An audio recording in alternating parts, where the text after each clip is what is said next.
शहर के एक नामी डॉक्टर ईशान अपनी कामयाबी के शिखर पर थे। सफेद कोट, गले में स्टेथोस्कोप और बाहर खड़ी महंगी कार। उनके पास सब कुछ था सिवाय अपने बूढ़े पिता के लिए समय के। उनके पिता, जो कभी एक मामूली डाकिया थे, अब गांव के एक पुराने घर में अकेले रहते थे। ईशान को हमेशा लगता था कि उनके पिता ने उनके लिए किया ही क्या है। बस एक पुरानी साइकिल पर बिठाकर स्कूल छोड़ा और फटी हुई वर्दी में रहकर उनकी फीस भरी। ईशान को उस पुरानी साइकिल और पिता की सादगी से शर्म आती थी। वह आखिरी बुलावा, एक सुबह खबर आई कि पिता का दिल का दौरा पड़ने से निधन हो गया। ईशान गांव पहुंचा, औपचारिकताएं पूरी कीं और जल्द से जल्द वापस शहर भागने की तैयारी करने लगा।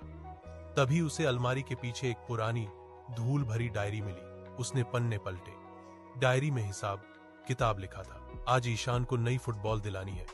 ओवरटाइम किया, रात को खाना नहीं खाया ताकि पैसे बच सके। बेटे की मुस्कान ने भूख मिटा दी। एक और पन्ना, ईशान का कॉलेज में दाखिला हो गया। अपनी इकलौती जमीन बेच दी। आज साइकिल की चेन टूट गई, पर पैदल चलकर भी खुशी हो रही है कि मेरा बेटा डॉक्टर बनेगा। सच्चाई का कड़वा घूंट आखिरी पन्ने पर कांपते हाथों से लिखा था। आज ईशान का फोन आया।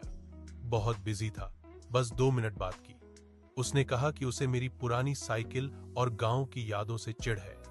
शायद मैं उसे वह शानो शौकत नहीं दे पाया जो उसे चाहिए थी। बेटा, मुझे माफ करना कि मैं सिर्फ एक डाकिया ही रह गया। ईशान के पैरों तले जमीन खिसक गई। जिसे वह अपनी काबिलियत समझ रहा था, वह असल में उसके पिता के त्याग की नींव पर खड़ी थी। वह दौलत के पीछे इतना अंधा हो गया था कि उसे वह फटी हुई वर्दी और पुरानी साइकिल कभी दिखाई ही नहीं दी, जिसने उसे आज इस मुकाम पर पहुंचाया था। कहानी की सीख, मॉरल, माता पिता के त्याग की कोई कीमत नहीं होती। हम अक्सर उनकी सादगी को उनकी कमजोरी समझ लेते हैं, जबकि असल में वह उनकी सबसे बड़ी ताकत होती है जो हमें बड़ा बनाने में खर्च हो जाती है।